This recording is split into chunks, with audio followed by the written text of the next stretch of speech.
An advanced low brace involves not just dropping the head and body, and dropping the head and body a lot. It involves also swinging your paddle forward at an inclining angle.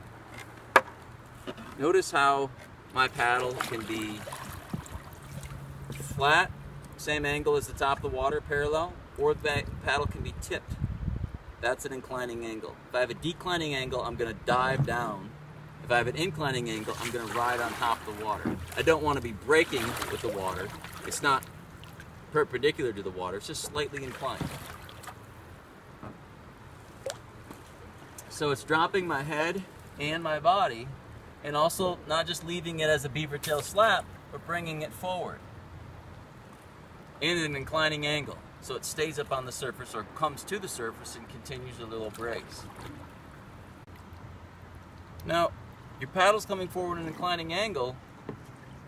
What angle should your paddle be to your boat? If it's at an angle like this to your boat in an inclining angle, or an angle like this to your boat, you can tell it's not as effective. The most effective would be perpendicular to your boat. And as it swings forward, it stays perpendicular the whole time.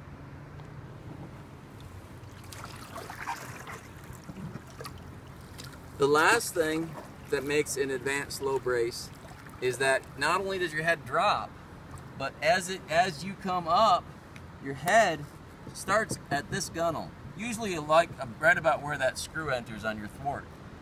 That's where your nose is, and that's where your grip hand is. And as you brace and are swinging your paddle forward, your head follows your grip hand to the other gunnel about 6 to 12 inches in front of where that screw is in your thwart. So the three together, head and body go down, paddle has an inclining angle coming forward, and your nose follows your grip hand, T-grip hand, from gunnel to gunnel. That's an advanced low brace.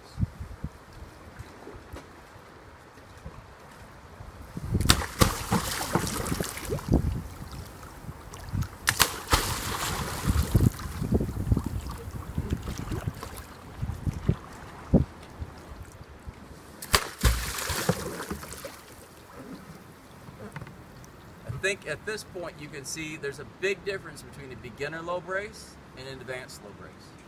We have one more, and that's the expert.